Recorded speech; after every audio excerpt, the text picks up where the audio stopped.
Hey guys, welcome back to the channel. मेरा नाम है ईशान। आप देख रहे हैं ब्रोस्टेक टीवी और आज हम बात करने वाले हैं टॉप 3 पावर बैंक्स अंडर 5000।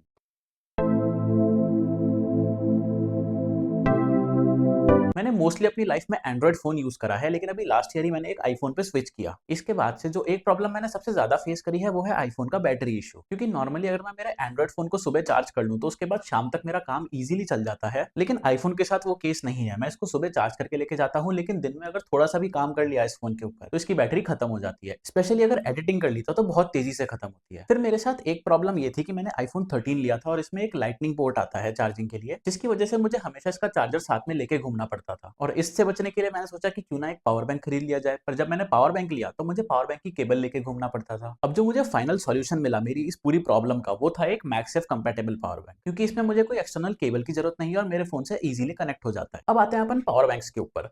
सबसे पहले है ये एमरेन का मैक्सिफ कंपैटिबल पावर बैंक, जिसकी प्राइस है 1500 रुपीज। और इस पावर बैंक में आपको एक 10,000 mAh की बैटरी कैपेसिटी देखने को मिलती है, जिसमें अगर आप वायर चार्जिंग करो तो फिर 22.5 वॉट्स का आउटपुट मिलेगा और वायरलेस चार्जिंग में 15 वॉट्स। पोर्ट्स की बात करें तो इस पावर बैंक को आप एक टाइप सी केबल से चार्ज कर सकते हो और इसमें आउटपुट के लिए भी यही टाइप सी पोर्ट काम में आएगा और साथ ही में एक यूएसबी ए पोर्ट भी दे रखा है। अपार्ट फ्रॉम दैट आपको नीचे की साइड एक ऑन ऑफ बटन भी मिल जाएगा इस पावर बैंक के लिए और साइड में बैटरी इंडिकेटर्स भी है। एमरेन का एक और मॉडल आता है जिसकी प्राइस इससे अराउंड 200 रुपए कम है, 1300 के अराउंड का आता है वो। लेकिन इन दोनों पावर बैंक्स में डिफरेंस ये है कि उस वाले पावर बैंक में नीचे की साइड कोई स्टैंड नहीं आता और इस पावर बैंक में एक ही एक्स्ट्रा स्टैंड है। अगर आप एक वायरलेस पावर बैंक ले रहे हो ना तो उसमें ये स्टैंड देख लेना जरूर होना चाहिए, ये काफी यूजफुल होता है। क्योंकि इसमें इस तरीके से आप पावर बैंक को रख के फोन को चाहे हॉरिजॉन्टल लगाओ चाहे वर्टिकल लगाओ, फिर आप फोन यूज भी कर सकते हो और कोई मूवीज वगैरह देखनी हो तो वो भी इंजॉय कर सकते हो। इसके बाद अगर आपका बजट थोड़ा सा ज्यादा है तो फिर मैं आपको सजेस्ट करूंगा इस वाले पावर बैंक की जगह ये हाइप्रोटेक का मैक्सिफ कंपैटिबल पावर बैंक, क्योंकि ये वर्ल्ड स्लिमेस्ट पावर बैंक है। इसकी थिकनेस सिर्फ 8.5 mm है, जिसकी वजह से इसको कैरी करना काफी ईजी है। आप अपने फोन के पीछे लगा के और कहीं भी यूज कर सकते हो। ये भी एक मैक्सिफ कंपैटिबल पावर बैंक है और इसमें भी आप वायर्ड और वायरलेस दोनों टाइप की चार्जिंग यूज कर सकते हो। वायर्ड चार्जिंग में आपको 20 वॉट्स का आउटपुट देगा और वायरलेस चार्जिंग में 15 वॉट्स। बट हाँ, ये पावर बैंक 5000 mAh का ही है, जो कि इसके साइज को जस्टिफाई भी करता है। अपार्ट फ्रॉम दैट इसमें भी आपको साइड में एक पावर बटन देखने को मिल जाएगा और नीचे के साइड में सेम टाइप के बैटरी इंडिकेटर्स। इस पावर बैंक की प्राइस है 2700 रुपीज के अराउंड। और अगर आपको स्लीक डिजाइन पसंद है और डेली कैरी करना है पावर बैंक तो फिर डेफिनेटली आप इसी को चूज करना। फिर अगर आप अपना बजट थोड़ा और इंक्रीज कर सकते हो तो फिर मैं आपको सजेस्ट करूंगा ये डेली ऑब्जेक्ट का मैक्सिफ सर्ज पावर बैंक। और इस पावर बैंक की सबसे खास बात यह है कि इसका डिजाइन मुझे काफी पसंद है, क्योंकि ये 10,000 mAh की कैपेसिटी के साथ आता है, फिर भी ज्यादा बल्कि फील नहीं होता। और पीछे की साइड इसमें आपको बैटरी परसेंटेज इंडिकेटर भी देखने को मिलता है, जो बाकी दोनों पावर बैंक्स में नहीं है। और हाँ, पता नहीं ऐसा क्यों है, पर मुझे लगता है कि इस वाले पावर बैंक की मैगसेफ की क्वालिटी थोड़ी सी अच्छी है। फोन ज्यादा अच्छे से अटैच हो पाता है इस वाले पावर बैंक से, जबकि टेक्नोलॉजी तो तीनों में सेम है, इसलिए ऐसा डिफरेंस होना तो नहीं चाहिए, बट मुझे लगता है शायद कुछ डिफरेंस है। अब इस वाले पावर बैंक में भी आपको बाकी दोनों की तरह सेम एक पावर बटन देखने को मिल जाएगा साइड में और एक यूएसबी सी पोर्ट जो इसको चार्ज भी करता है और आउटपुट के लिए भी काम आता है। वायर चार्जिंग में ये वाला पावर बैंक भी 22.5 वॉट्स का आउटपुट देता है और वायरलेस में 15 वॉट्स का आउटपुट। एक इंपॉर्टेंट पॉइंट ये है कि आप कोई सा भी मैक्सिफ पावर बैंक यूज कर लो, आपका फोन ओवरहीट करेगा और उससे बचने के लिए या तो आपको अच्छी क्वालिटी का कवर यूज करना पड़ेगा या फिर मेरा सजेशन ये होगा कि बिना कवर के यूज करो। Now if you talk about the final verdict and conclusion, तो फिर ये तीनों पावर बैंक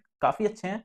ये तीनों हमने रिसर्च करके लिए हैं, इसलिए ये अपने अपने सेगमेंट के तो बेस्ट हैं। बट अगर आप कोई पावर बैंक लेना चाहते हो तो फिर इन तीनों में से आपको कौन सा प्रेफर करना चाहिए, उसके अलग अलग क्राइटेरिया है। सबसे पहले तो अगर आपकी रिक्वायरमेंट है कि आपको बजट में चाहिए पावर बैंक, तो फिर आप ये एमडेन वाला मैक्सिफ पावर बैंक कंसीडर करना, क्योंकि इसकी प्राइस सिर्फ 1500 रुपीज है और इस प्राइस सेगमेंट में भी ये डिसेंट क्वालिटी देता है, आपके फोन को अच्छी स्पीड से चार्ज कर देगा। बट क्योंकि ये कैरी करने में थोड़ा सा बल्की है, इसलिए फिर डेली ऑब्जेक्ट्स का पावर बैंक आता है यहाँ पे। ये भी 10,000 mAh की कैपेसिटी देता है आपको और सेम स्पीड से फोन चार्ज करके देता है। डिजाइन भी अच्छा है और स्लीक भी है उसके कंपैरिजन। बट हाँ, यहाँ पे आपको यूएसबी ए वाला पोर्ट नहीं देखने को मिलता, सो चेक दैट। अब क्योंकि इसकी प्राइस 4 से 6,000 रुपीज का अराउंड रहती है, जो कि थोड़ा सा एक्सपेंसिव है, तो फिर आप ये हाइप्रोटेक का पावर बैंक भी कंसीडर कर सकते हो, क्योंकि इसकी प्राइस सिर्फ 2700 रुपीज है और ये बहुत स्लिम है। अगर आपका फोन ज्यादा हैवी यूज में आता है और आपको डेली यूजेज के हिसाब से पावर बैंक चाहिए ना कि रोज ही लगा के रखना है, तो फिर तो आप यही कंसीडर करना। 5000 mAh की कैपेसिटी होने की वजह से ये चार्ज भी जल्दी होता है और फोन को चार्ज तो कर ही देगा। एक और स्पेशल मेंशन है मेरी तरफ से डेली ऑब्जेक्ट्स का लेटेस्ट पावर बैंक, जिसका नाम है लूप। ये भी मार्केट में काफी फेमस चल रहा है, ऑल्दो इसका डिजाइन थोड़ा सा कॉन्ट्रोवर्शियल है, कुछ लोगों को पसंद आता है कुछ को नहीं आता, लेकिन मेरे को तो बढ़िया लगा है पावर बैंक, क्योंकि कुछ यूनिक है और क्वालिटी अच्छी होने वाली है। So that's all from my side. बाकी कमेंट सेक्शन में बताना कि आपको इन तीनों में से कौन सा पावर बैंक ज्यादा अच्छा लगा।